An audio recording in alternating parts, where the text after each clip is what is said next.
Welcome back to the channel. In this episode I'm going to show you how to change the oil and the oil filter on a Volkswagen Touran 1.9 liter TDI. Everything you need is in the description, whether it's tools or the stuff. All you're going to need is a 32mm socket and a 90mm socket. If your car is low, you might need a jack on the top jack stand too, so that you can access the oil pan. In order to do your oil change, you're obviously going to need a new filter. This is optional but recommended, and low cost is basically changing the bolt that goes into your oil pan. Fresh oil, as you can see. Again, I'll put a link to individual item in the description too. And this kit comes with something that is recommended, but I would say optional. It's essentially an engine flush. That's essentially some liquid that we will run through the engine once we emptied the old oil. Tool wise, for this one you're not going to need too much. 32mm socket for your oil filter, and then a 90mm socket for your oil pan bolt. Obviously something to do them. And if your car, depending on your car height, as you can see mine is quite low at the front, you will also need a jack and a couple of jack stands so that you can raise the car, so that you can access the oil pan. And another important one that I just remember is obviously you will need a container in order to let the oil drop in it. And then the oil, you cannot just bin that normally, you need to bring that to your recycling center, which will have a special container to basically empty your own container into. Alright, so that is our engine bay, and our oil filter is here, so that will be with a 32mm socket. Anti-clockwise, and after here you might want to use paper or whatever. Obviously when you're going to pull the filter out, it will be filled with oil, so you need to be careful.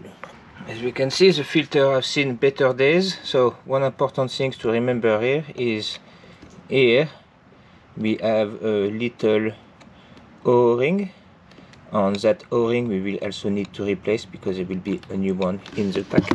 Pull on the filter to take it out of here, and now basically what you want to do is, you see the little ring there, you want to use a flathead screwdriver and take it out.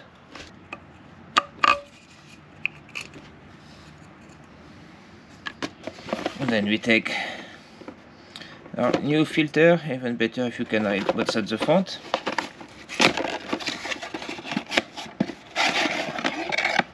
As you can see, we've got a filter, so if you were to compare old versus new, and inside the box we also have a new ring, so the new ring goes where the old one used to go. So as you can see, there is a groove that is wider than the others. There we go. What we'll do is bit of oil around. As you can see, if we do the difference, this one is a lot flatter than the one we just put on, so we'll have a better seal. Alright, so then you take your filter.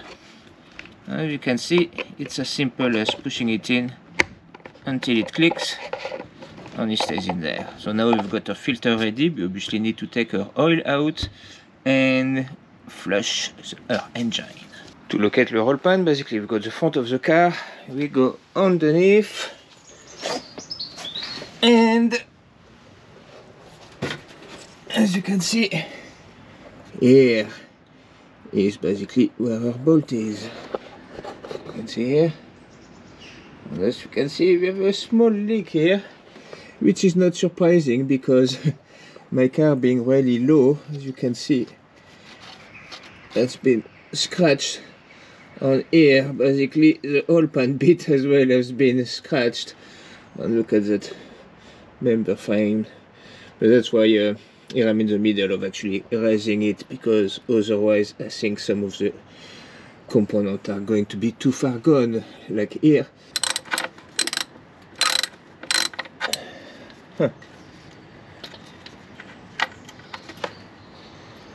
Perfect. And that bolt, like we said, we got a new one, so just throw it in there. Take it out before you go to the recycling, but you know, doesn't matter. And now basically we just let it drip. At the top you can open our oil compartment as well. That way we make sure that everything drips down to it. Alright, so now we're all done. I'm going to engine flush.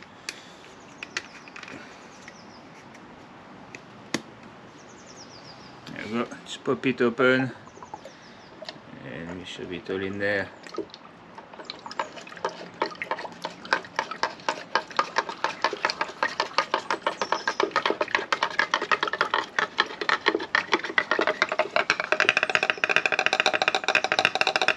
Oh yeah.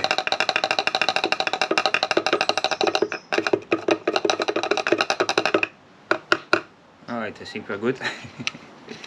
And now we basically just give it a few more minutes again, just so that this makes its way through the engine properly. Alright, that will do. Let's give it a bit of a wipe and put a new one in. There we go.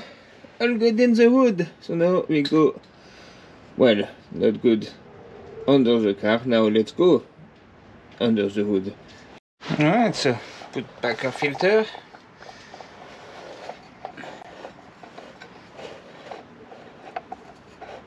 It's done. Once you pass it on, line it up properly, because you've got that extra bar at the bottom and this is slightly in the way.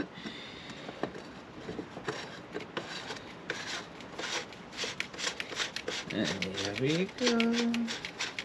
I'll put the torque setting on display if you want to use them. And now we can put our oil back in. If you've got one of those cone, use it. I don't. It's a hole, so I'm just going to do it by hand. Oh, I think actually this little guy come with a little neck. Now we just need to put the oil in the oil. If you go for the same Miller, the oils actually have a little neck there, which make pouring it in a bit easier. Otherwise, obviously, you can get those cone things, which I always forget the name in English. But yeah, as you can see, look at the color of the oil coming in compared to the ones that came out. Alright, made a bit of a mess, but you basically want 4.3 liters in, which is basically like most of this bottle. It's not exact science, so I didn't measure it. I'm going to eyeball it. Generally I go a bit low, run it, then we'll use the level to actually where we're at, and then we can top up if needed. Sometimes you get some help. You're going to check the oil level, Gerald. Ah, careful, come on, it's full of oil there. Come on, bro. Come on. Come on. That's it. That's it. Have a nice rest there. Alright, so now it's done. I've closed it. Let's check our levels, see if we need more or not. But no, look, I went quite generous anyway. So, if anything, I'm slightly at more at the maximal level that bang on in the middle. But as we've seen when we went underneath, this car seemed to have like a tiny leak in the oil pan. So, a bit extra is not going to hurt.